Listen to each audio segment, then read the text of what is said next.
Welcome to the Entrepreneur Stories podcast. Jonathan Herps is your host. He is a strategic advisor, coach, and mentor to entrepreneurial founders, business owners, and CEOs. In this podcast, he chats with entrepreneurs, founders, and CEOs of scaling companies. It centers around their entrepreneurial journey so far and their aspirations for their companies. Hi, it's Jonathan Herps again here. It's first interview of 2024. Welcome back, everybody. And welcome back to my podcast, Entrepreneur Stories of Scaling Up. This episode is the number 115. And today I've got great pleasure to be talking to Anthony Quinn, who's founder and CEO of Arctic Intelligence. Welcome, Anthony. Thanks, Jonathan. Thanks for having me. No, my pleasure. And listen, why don't we just kick off? Can you tell us a bit about your entrepreneurial journey and your company? Sure. So I wasn't always an entrepreneur. I started my career working in the consulting sector, first for Accenture in their capital markets practice, probably 25 years ago, consulting mostly to kind of investment and retail banks in the UK and in Europe and in the US. And I actually moved out to Australia probably 21 years ago and ended up running a bunch of risk and compliance programs for different organizations. So I spent a little bit of time at Westpac and the National Australia Bank, and then I spent 9 years at Macquarie Bank. I was the program director that ran the AML, anti-money laundering and counter-terrorism financing program, as well as the tax evasion compliance program for the retail part of Macquarie Bank, which I did probably nearly for 9 years. And it was during that time, kind of in the last kind of project that I was working with Macquarie, that I kind of went to them and said, look, I want to start out my own company. They were kind enough to agree to allow me to work 4 days a week for them, and then 1 day a week kind of moonlighting, so to speak, sort of setting up Arctic. So I officially launched in November 2015. So Arctic Intelligence is essentially a regulatory technology firm that specializes in financial crime, risk and compliance software. And in particular, we focus on business-wide or enterprise-wide risk assessment solutions. So we have developed two platforms. So both of them are risk assessments. One of them is predominantly for small to medium-sized businesses called AML Accelerate, which is a guided risk assessment platform. It's been tailored to about 30 different industry sectors, and it's been tailored to about 30 different countries. So it's aligned to the AML laws. We've got clients in 18 countries so far. And the other risk assessment platform that we built is more kind of enterprise grade, targeting larger financial institutions and gaming firms, as well as consulting partners that we work with. And we have a number of risk domains that cover AML, but beyond AML. So we look at other financial crime risk disciplines like bribery and corruption, or fraud, or sanctions, proliferation financing, wildlife trafficking, human trafficking, and so on. But also non-financial crime domains. So we have a general enterprise risk management module as well as an ESG module. And so we typically work with larger firms that are looking to kind of configure the risk approach to their own kind of methodology and build their own risk models or leverage our content. And essentially for firms that are typically working on spreadsheets and looking at ways in which they can digitize away from those spreadsheets their business-wide risk assessment approach, and then move into kind of automation to be able to drive automatic risk assessment capabilities. So that's really what we're focusing on. So you've got. Can you give me an idea of who would be your perfect client? It sounds like you've got two or at least a couple of segments in. Anyone that wants to work with us is a perfect client. But I mean, typically where we find our sweet spot, either in the smaller markets where you might have companies that might be a fintech business or might be a smaller regulated entity. They could be a law firm, an accounting firm, real estate firm, any of those smaller industry sectors like high value goods dealers or what have you. And they typically kind of like lack the internal kind of skills and capability to be able to build a risk assessment methodology and a process and a framework and they might not have the resources to go and kind of hire consultants to help assist them through that process.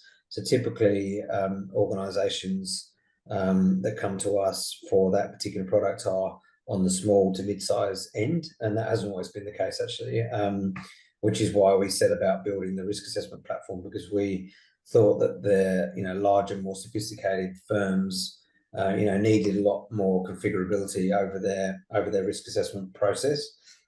Like every methodology is different, every risk model is different, every organization is different, and so on. And so basically that's we deal with like large banks. We've got probably over 100 banks that we work for globally, credit unions, wealth and asset managers, and also in the gaming sector, we've got clients that are casinos and online gaming firms. So typically tend to be either smaller or larger.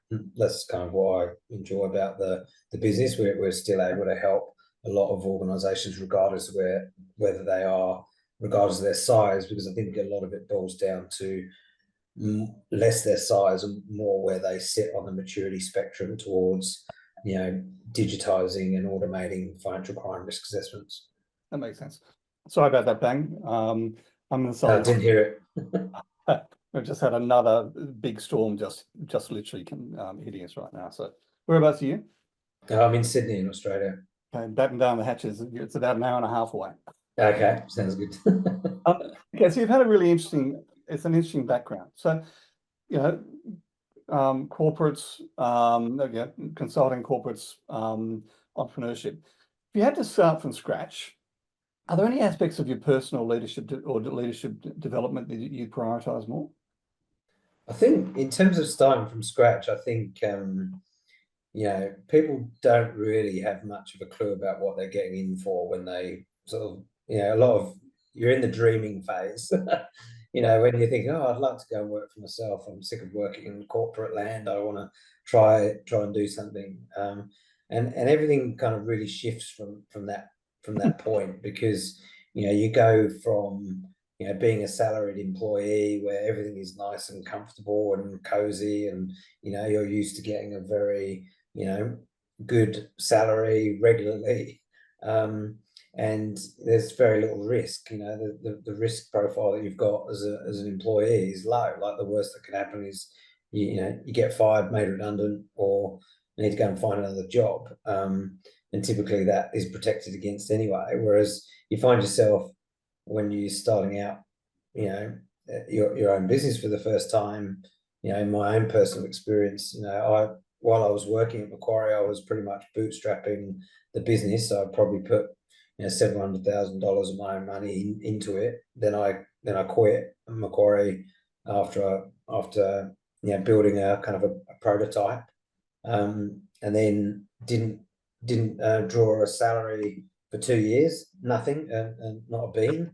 And then I was on like a peppercorn salary for 2 or 3 years, and it's quite materially different. And so you might go from the scenario where you're paying out, earning 300 or 400 grand a year to paying out 300 or 400 grand a month in wages, and the risk profile of keeping everything kind of going is very different. So I think the lesson is really to actually have a deep think about what it is that you want to do, and because obviously there's different styles of business that you can get into that are probably less risky as well. So if you're in a consulting business, you really you're going out and selling your time, whereas what I chose to do was actually to found a technology business, and that requires a lot of upfront investment in terms of time and effort and money to build product, but then it requires kind of a lot more effort to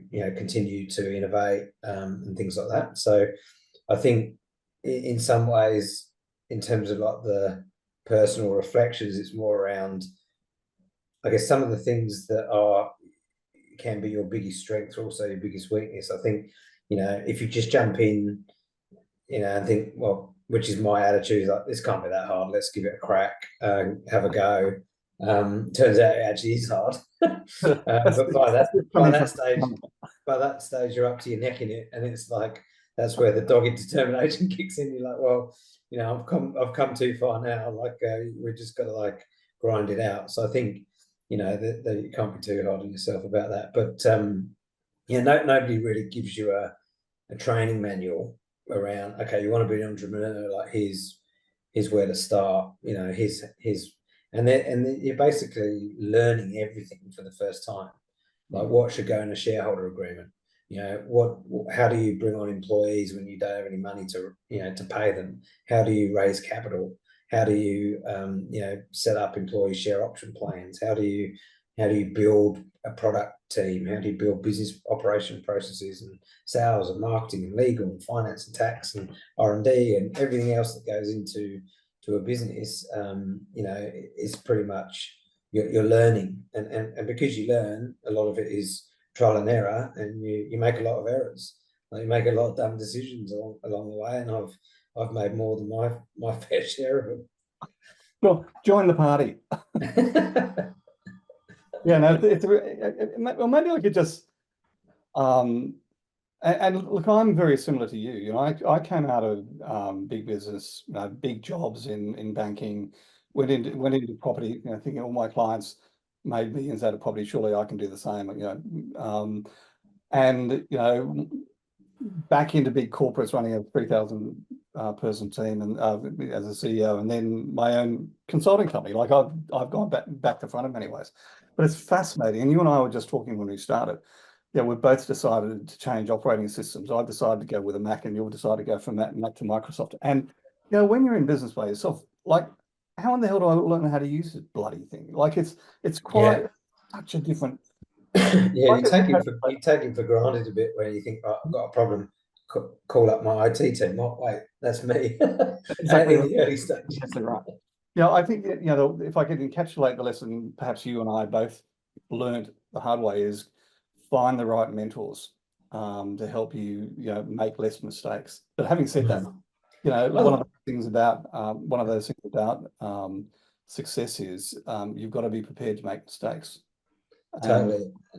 I think in terms of like the mentoring, that's kind of interesting because the types of people that you need and want to surround yourself with can be completely different and can add value in certain ways, or actually destroy value in certain ways too, because unless you've actually walked in the shoes of an entrepreneur, people can offer advice, that's coming from the right place, but without the actual personal experience of seeding a business, bootstrapping a business, growing a business from scratch, it's completely different than being an entrepreneur or whatever they call it. Yeah, no, look, I totally agree with you, and therefore it's got to be the right type of mentor, and the other thing is, really, it doesn't have to be a physical person.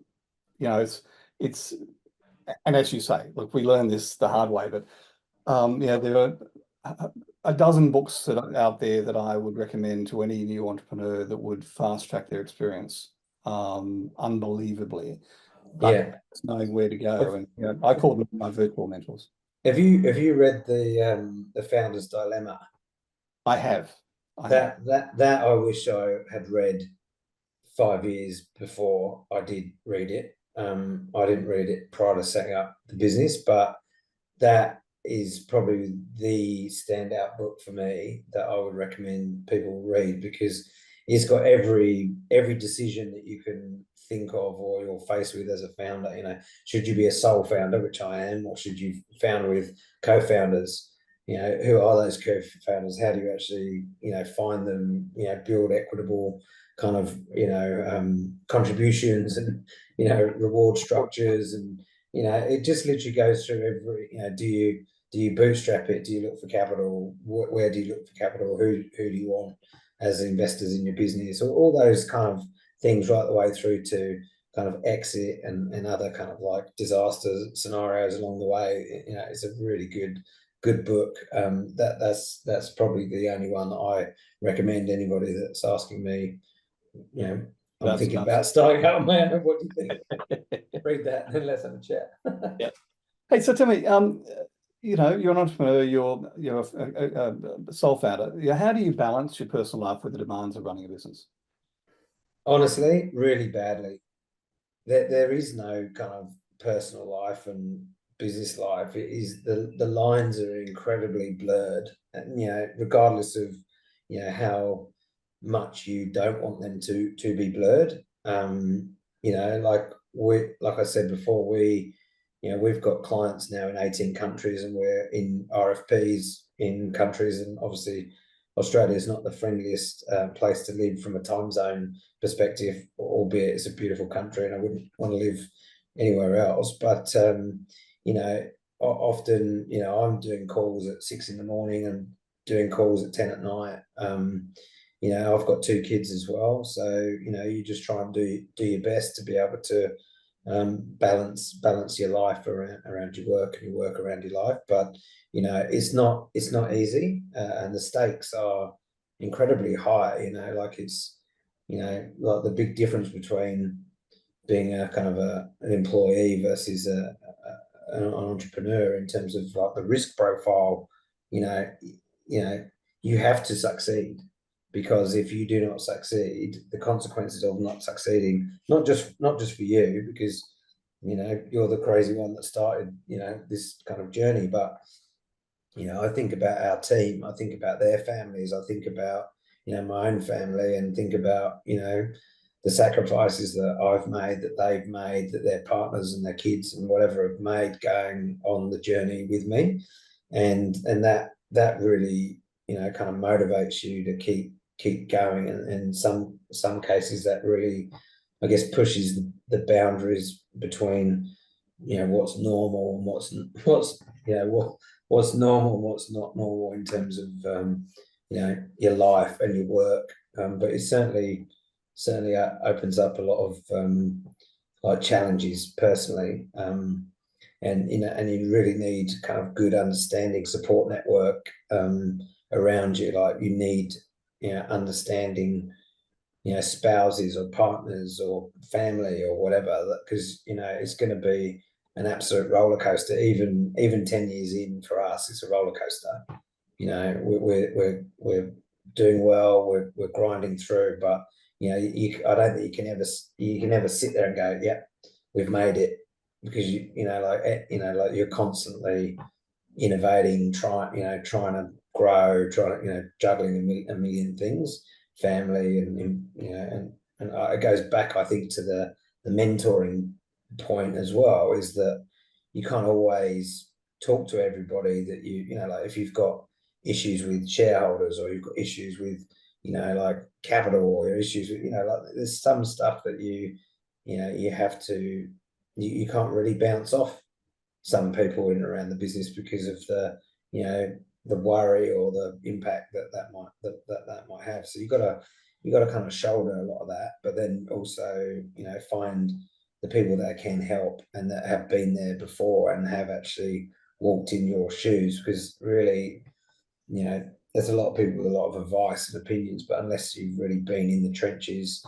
and been in the same position, it's kind of, I take that quite lightly from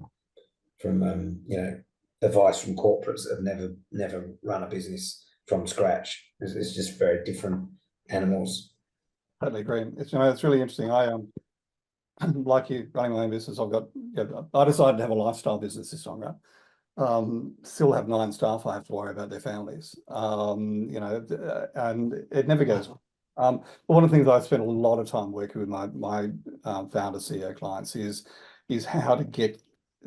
I don't believe there's work-life balance for people like you and I, but how to get some form of balance, not only for you and the family, but also for you personally.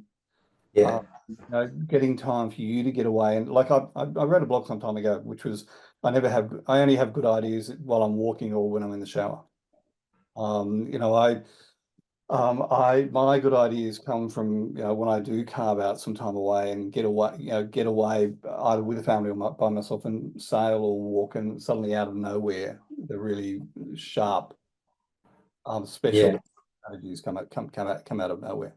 Yeah, I agree with that, because I think that's the like the noise around everything is everything's kind of like going a million miles an hour. There's like lots of decisions you're making every single day, and just having the pause and reflection time, that's pretty important. So Actually, I'm not sure where you're working today, but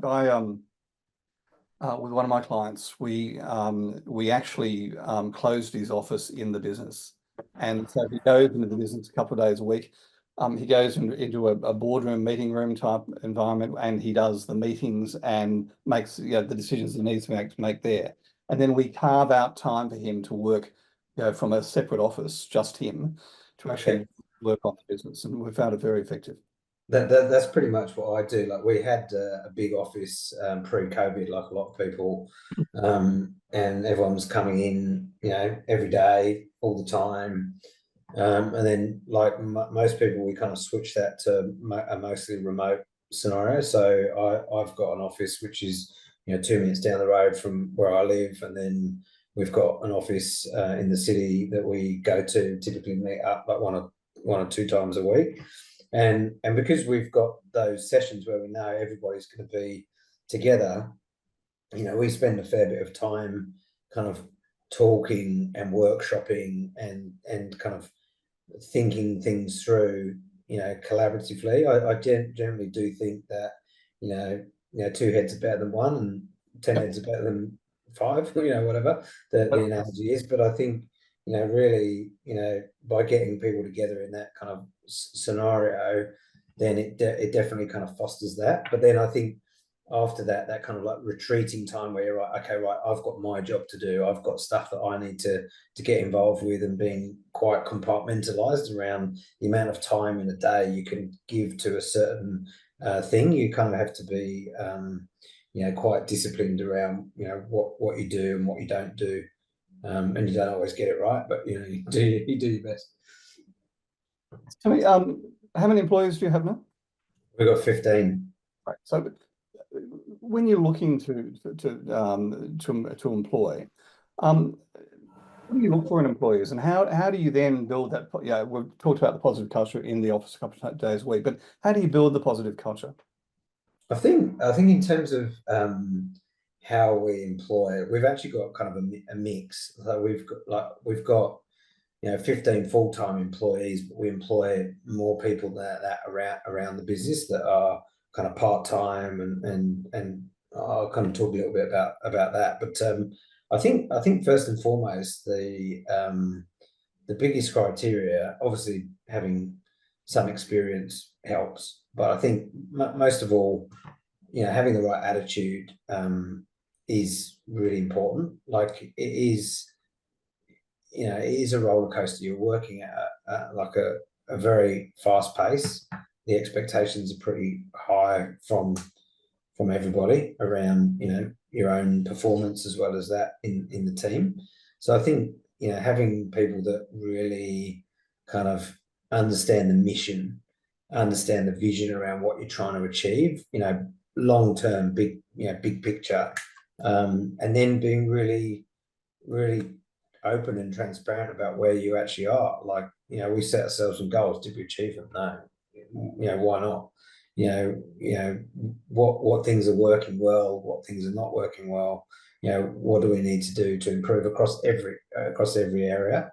And then often that's difficult, because you've got aspirations bigger than your pockets, where you're like, oh, I'd love to do this, I'd like to hire someone else, and you come back to like, well, actually, we're going to need another couple of $1 million in cash to be able to achieve all those things. And it comes back to a kind of a reality bites often, where you kind of think, well, do we need to do that now? Could that wait? Is this immediate, or can this be something in 3 months, 6 months, 9 months, whatever? So I think it's just hiring for attitude and training, and then really it's around, like, there's some people that shouldn't work in startups, like, really, because if you've got a corporate mentality and a corporate way of thinking, and you work at a corporate pace where you try and set up a meeting sometimes with corporates, they're like, how about like next month, or maybe the month after, or like, it's almost like kick the can. Whereas I'm thinking, like, every week that goes by, that's 100 grand gone out the door. So it's like, right, let's get things moving, and that's like a constant source of kind of frustration where you got to play to the long term. But I think like I just try and be open and transparent. Like we do kind of a quarterly report, state of the nation around where we're at across kind of product and sales and pipeline and partnerships, and it's a pretty honest reflection. And we have what do we plan to achieve in the next 3 months? What do we achieve? With some commentary around it, and that is that's a good pause and reflection point as well. Like at a quarter end where you're actually saying, well, actually, I did commit to doing that, and we kind of really didn't execute on that well. And so it's just a good keep yourself honest, basically. Interesting. You're talking about quarterly sprints or quarterly planning, which is one of the things I work with all my clients on. So,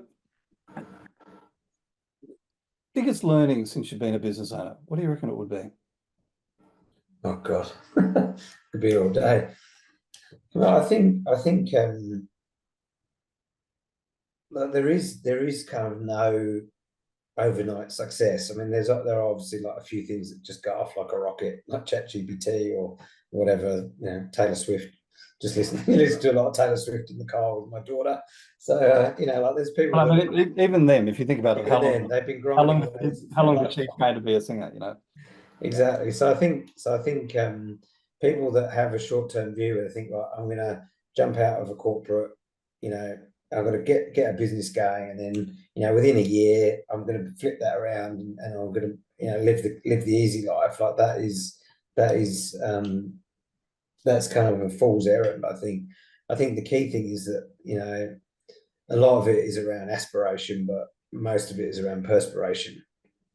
And I think without getting too corny, I think persistence beats resistance. You're going to have a lot of people that say no to you all the time. No, it's not right for us. The budget's not right. We're not there. Come back next year. We're happy to carry on doing stuff on spreadsheets. No. And it takes a certain dogged determination to be tenacious and just to keep going. And so I think there's ups and downs and great successes and some failures, and you just got to try and get more wins on the board, and just be dig in for the ride and dig in for the long term. And I think genuinely, if you're open with clients and partners and your own team around, well, here's what we can do, and you don't overpromise and underdeliver, and you kind of true to your word, and you're just real. You're not sort of faking it till you make it. You're literally just being genuine. I think people will appreciate that, and I think that's probably that's the reality. You're juggling a lot of balls, but I think that reflection is important around who you are, what you want to do, what you want to be when you grow up. It's some pretty. You got to do a bit of deep thinking around that. Do you want to be doing an entrepreneurial job in 10 years' time? Could you hack it in 10 years' time, given the pace or of change and of the life? You really got to ask yourself some pretty soul searching questions, I think, as you go through it. Agreed.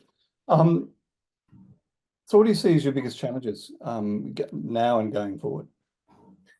I think our biggest challenge is we've got aspirations that we can't yet fulfill.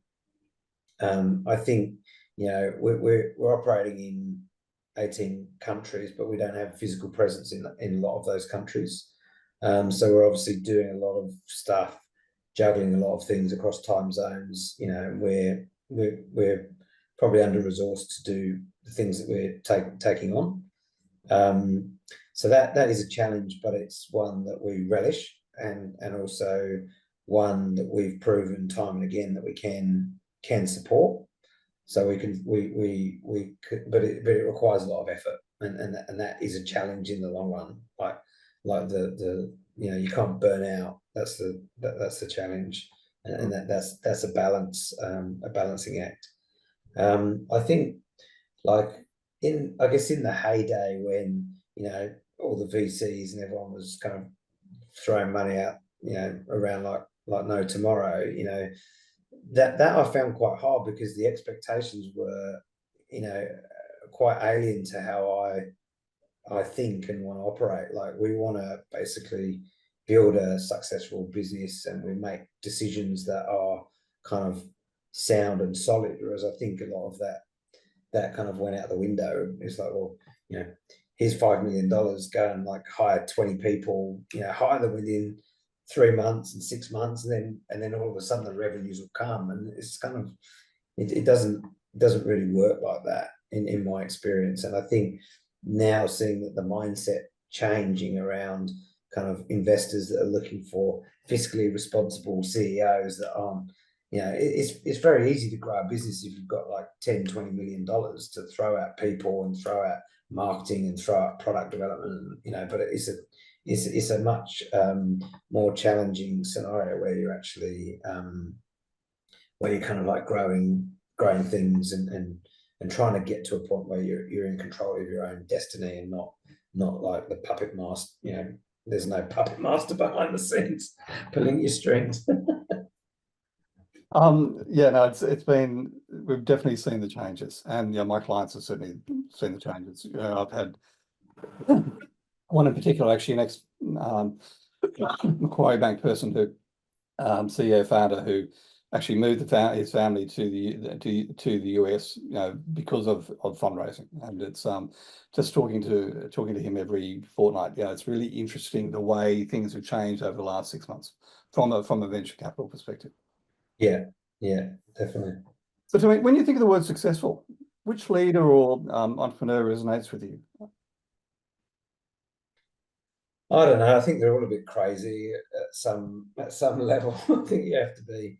I mean, even the word successful is a bit of a misnomer, because I guess in some guys, as you look at some entrepreneurs and you think, I mean, look at Elon Musk. I mean, what a genius that guy is. He's just literally, pushing the boundaries of humanity on so many levels.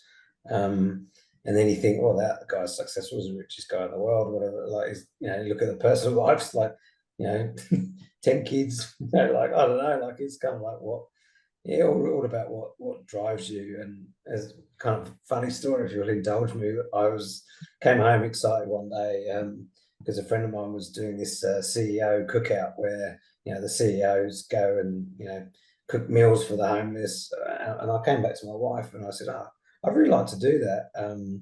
What do you think? She goes, isn't that for successful CEOs? I was like, thanks a lot, love. It's interesting you say that. I put out a blog this morning, which was talking about how do you scale, and but it started with a personal story. Just before COVID, I came home and I was fried. I was done. And I was like, I was too much travel away from the family. My wife sat down and she said, why don't you just take a week off and go and think about how you coach your clients and apply it to your own business. It's like, duh.